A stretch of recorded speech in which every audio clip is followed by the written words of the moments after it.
Magandang araw mga bata!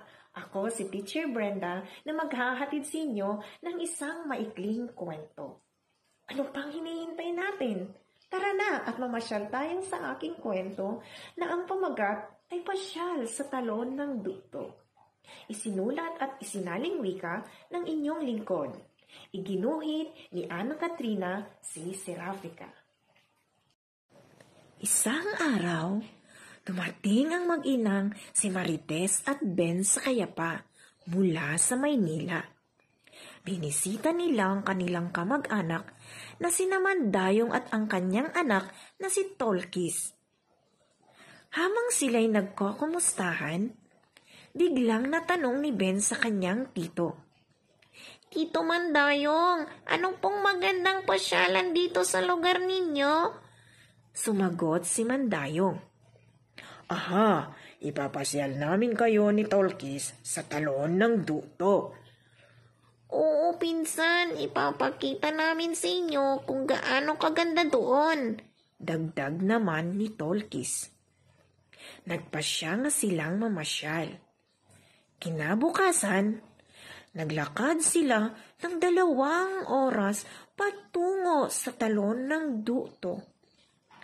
At sa daan, kinunan ni Marites at Ben ang lahat ng mga gandang bagay na kanilang nakikita.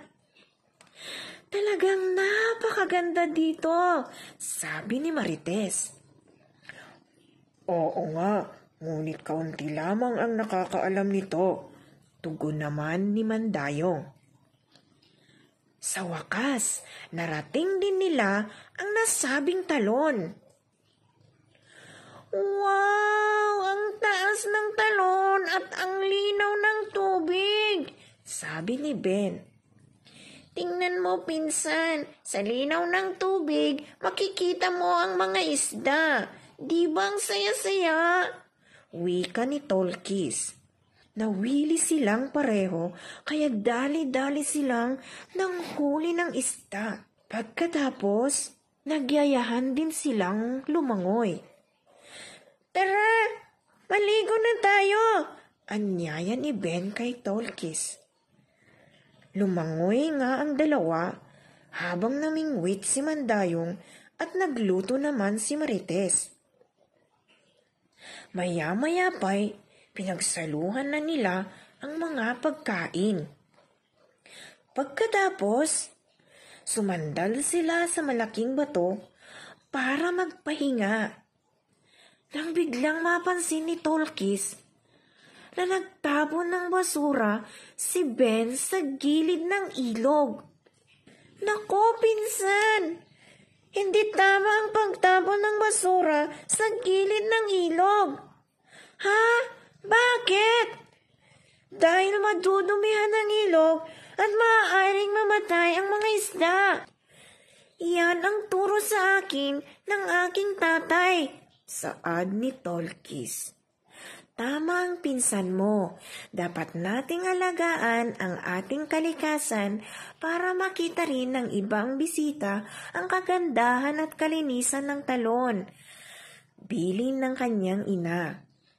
"Paumanin po, hindi na po mauulit," sabay pulot sa kanyang itinapon. Bago sila umuwi, ay nagligpit muna sila ng kanilang mga gamit. Ganun na rin ang pamumulot ng mga basura. Masayang masaya sila sa kanilang pamamasyal.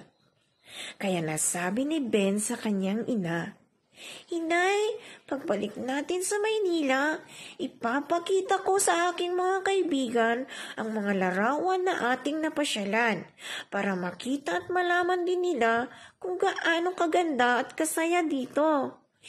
"Yay! Ang saya-saya ko!" Dito nagtatapos ang ating kwento. Sana ay may natutunan kayong magandang aral. Hanggang sa muli nating kwentuhan, maraming salamat sa inyong pakikinig. Paalam mga bata!